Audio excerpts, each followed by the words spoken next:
Hello, welcome back to my channel, and on this day we're going to be talking about the Nightwish album, Dark Passion Play.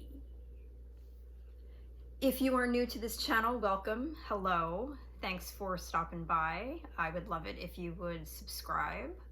On this channel I'm going to be talking about music, and right now I'm doing a series where I am talking about all the Nightwish albums. From newest, I started with their newest, Human Nature, and I will be working my way down. Nightwish is a Finnish symphonic metal band. They're my favorite band. So this album was released in September of 2007. It was their first album with Swedish vocalist Annette Olsson. It's a expansive, dark, heavy album. Actually, it contains the heaviest song they've ever done. It's a song called Master Passion Greed, and it was aimed at the husband of former vocalist Tarja Turunen, the man who also happened to be her manager. It's a pretty good fuck you song. By the same token, there is also a track on this album called Bye Bye Beautiful, which was a farewell to Tarja. So the album actually opens with a magnificent opus called The Poet and the Pendulum. The song is a masterpiece.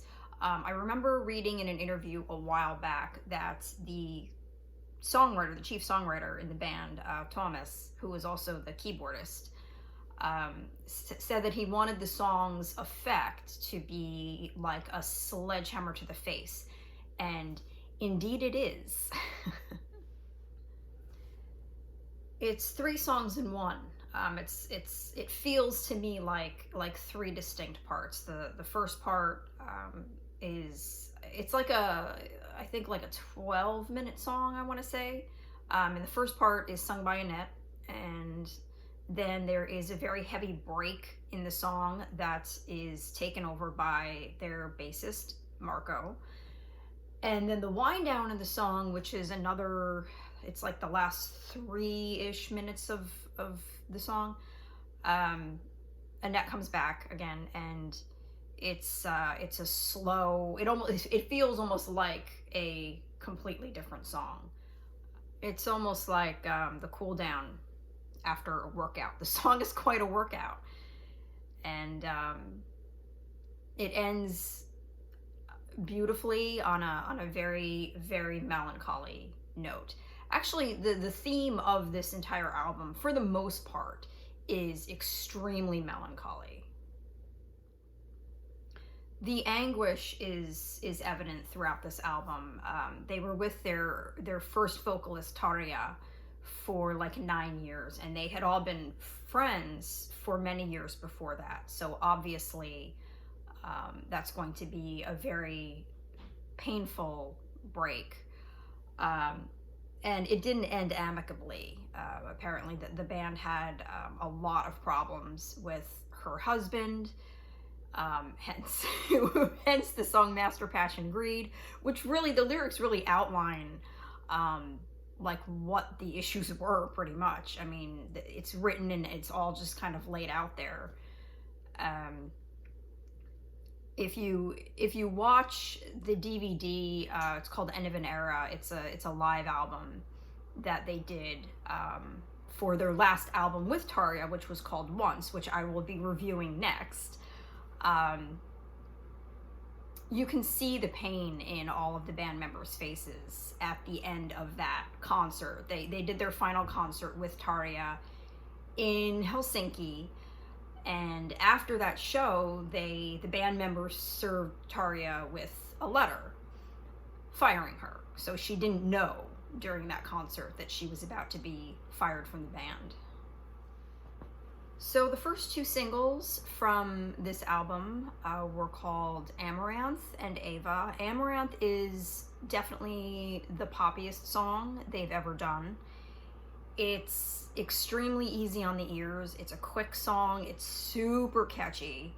It's like it's almost like a pumpkin spice latte in song form. Like, it's just super like sweet and simple, and I think would appeal to pretty much anybody, whether you're a rock fan or not. The other song is Ava, which is a slower song. It's a ballad. It's a pretty song. It never really did much for me, but you know, same as Amaranth. Just really easy to listen to. Pretty easy on the ears. Very melodic. One track that I have really come to appreciate over the years is the final track on the album. It's called Meadows of Heaven. It's about paradise in the afterlife, a childhood paradise that you go back to after you have left this earth. There's a gospel choir in this song that is executed so beautifully. The song is so moving. It brings tears to my eyes whenever I hear it. My favorite song on this album is a track called 7 Days to the Wolves. It's a longish song. It's a huge song, melodic and rhythmic and bombastic. I so want to hear this song live. I want to hear this song live with an orchestra behind it. By the way, there is a B-side on this for this album. It's called The Escapist, and if you can find it, you can find it on YouTube. I highly recommend it. It's a really great song. I'm not sure why it was left off the album, but it's definitely worth listening to. It's really wonderful. It's wonderful. So this album is a lot. It's a lot to take in. I think to fully appreciate it, it requires multiple listenings. It certainly did for me.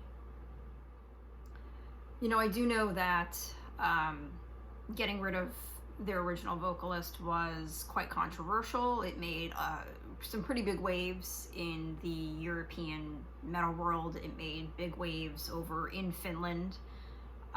Apparently the Finnish Prime Minister at the time even commented on it. Tarja held a press conference. She was in tears the whole time following her receiving the letter. I'm not going to get into like who was the better singer and all that. Their styles were completely different. Tarja's voice is classical, it's operatic, and Annette's voice is a lot more mainstream. Although she does have a very impressive range. And just a quick side note regarding Annette Olsen, she has a solo album out that is several years old. It's called Shine, and it's really worth checking out. I actually think vocally it's the best I've ever heard her. The songs are kind of like poppy rock, I guess, but they are really good, and she really does an amazing job on that album. So I hope that she comes out with something else solo sometime in the future. So that is it. That is what I think of Dark Passion Play. Please let me know in the comments what you think of this album. What did you think of Tarja's first replacement, Annette? Do you think she was a good fit for the band? As always, thank you so much for stopping by today. I really appreciate it. And I will see you next time when I review the album Once. Take care.